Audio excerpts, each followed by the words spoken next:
روزہ اللہ اور بندے کے مابین ایک راز ہے۔ روزہ نور ہے، ضیاء روشنی ہے، اور آقا کریم صلی اللہ علیہ وآلہ وسلم نے روزے کی فضیلت بیان کرتے ہوئے ارشاد فرمایا کہ ہر شے کی کوئی زکوٰۃ ہوتی ہے، انسان کے جسم کی زکوٰۃ روزہ ہے۔ اگر روزہ رکھے گا تو جسم زکوٰۃ ادا کرے گا۔ جس طرح زکوٰۃ سے مال پاک ہوتا ہے، روزہ سے جسم پاک ہو جاتا ہے۔ اور روزہ ویسے بھی انسان کے لیے شفا کا پیام ہے۔ فرمایا کہ سحری کھایا کرو، چونکہ سحری کے کھانے کے اندر بھی اللہ نے برکت رکھی ہے۔ تو یہ ماہ سیام اپنے دامن میں برکتیں لے کر، رحمتیں لے کر نازل ہوتا ہے۔ اس کا پہلا حصہ رحمت، درمیانی حصہ مغفرت، اور آخری حصہ جہنم سے آزادی۔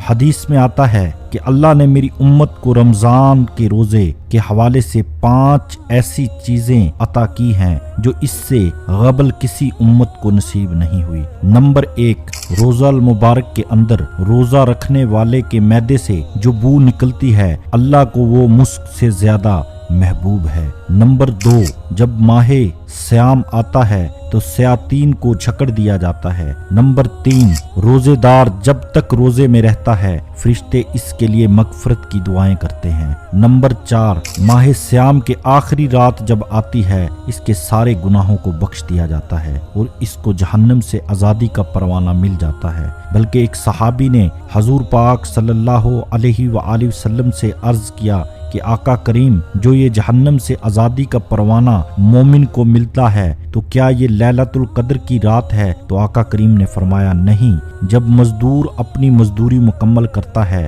جب اس کی دہاڑی پوری ہو جاتی ہے، پھر اس کو اس کے مالک کچھ نہ کچھ دیتے ہیں۔ تو اس طرح کی بخشش اور مغفرت جو ہے وہ اللہ پاک دیتا ہے، یہ اس کی مزدوری ہے۔ اور فرمایا کہ جو لیلۃ القدر کی برکتیں اس کو حاصل ہوتی ہیں یہ اس کے علاوہ ہیں، اور اللہ تعالی نے خاص کرم نوازی فرمائی ہے بندہ مومن پر، اس کو یہ بابرکت رات عطا فرمائی ہے۔ اور نمبر 5، جو فضیلتیں حضور پاک صلی اللہ علیہ وسلم کی امت کو عطا کی گئی ہیں، اس طرح کی حضور سے قبل جو امتیں گزر چکی ہیں یہ فضیلتیں ان کو جو ہے نہیں دی گئی۔ حضرت ابو ہریرہ رضی اللہ عنہ سے ایک روایات مروی ہے جس کو امام بخاری اور امام مسلم نے روایات کیا ہے کہ آقا کریم علیہ السلام نے ارشاد فرمایا کہ اللہ تعالیٰ ارشاد فرماتا ہے کہ اے ابن آدم، آدم کا ہر عمل اس کے لیے ہے مگر روزہ جو وہ میرے لیے رکھتا ہے، اور اس کی جزا اور اس کی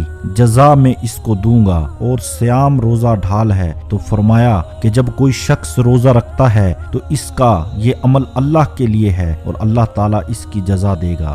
روزہ ڈھال ہے، جب کوئی شخص روزہ رکھے تو وہ اس کے اندر کوئی اللہ کی نافرمانی نہ کرے، یہاں تک کہ اگر اس کو کوئی شخص گالی بھی دے تو وہ یہ کہہ کر چپ ہو جائے کہ میرا روزہ ہے، میں سیام میں ہوں، میں نے روزہ رکھا ہوا ہے، یہ کہہ کر لڑنے والے کو، الجھنے والے کو ٹال دے۔ حضور پاک صلی اللہ علیہ وآلہ وسلم نے ارشاد فرمایا، مجھے قسم ہے اس رب کی جس کے قبضے میں محمد کی جان ہے، کہ روزہ دار کے معدے سے جو بو نکلتی ہے اللہ کو وہ مسک یعنی کستوری کی خوشبو سے زیادہ محبوب ہے۔ اور روزہ دار کے لیے 2 خوشیاں ہیں، ایک خوشی اس کو اس وقت ملتی ہے جب وہ روزہ افطار کرتا ہے، دوسری خوشی اس کو جب ملتی ہے جب اس روزے کے صلے میں اسے اپنے رب کا دیدار نصیب ہوگا۔ یہ بات ذہن میں رکھ لیں کہ اس دنیا پر سب سے بڑی دولت جو ہے وہ حضرت انسان کو دی گئی ہے، وہ دولت ایمان ہے، اور قیامت کے دن سب سے بڑی دولت جو اہل ایمان کو دی جائے گی وہ اللہ پاک کا دیدار ہوگا۔ جنت کے حور و قصور، جنت کے محلات، جنت کی عالیشان نعمتیں، دنیا کی کوئی دولت اور دنیا کی کوئی نعمت جنت کی کسی نعمت کا مقابلہ نہیں کر سکتی۔ لیکن جنت والے جنت میں جا کر جس نعمت کو سب سے بڑا سمجھیں گے اور وہ ہوگی بھی حقیقت میں سب سے بڑی نعمت، اس نعمت کے ملنے پہ باقی ساری نعمتوں کو بھول جائیں گے، وہ یہ ہے کہ رب اپنے رخ کرم سے پردہ ہٹا دے گا اور ان کو اپنا دیدار عطا فرما دے گا۔ تو یہ سب سے بڑی دولت جو مومن کو آخرت میں نصیب ہوگی، یہ روزے کا وہ ثمر ہے، یہ روزے کا وہ پھل ہے جو اللہ اہل ایمان کو قیامت کے دن عطا فرمائے گا۔ اللہ پاک ہمیں تمام روزے رکھنے کی توفیق دے اور 5 وقت کی نماز پڑھنے کی توفیق دے۔ ویڈیو اگر آپ کو اچھی لگے تو سبسکرائب کر دو، لائک کر دو۔ اس طرح کی ویڈیو روز بروز انشاءاللہ آپ کو اس چینل پر دیکھنے کو ملیں گی۔ السلام علیکم۔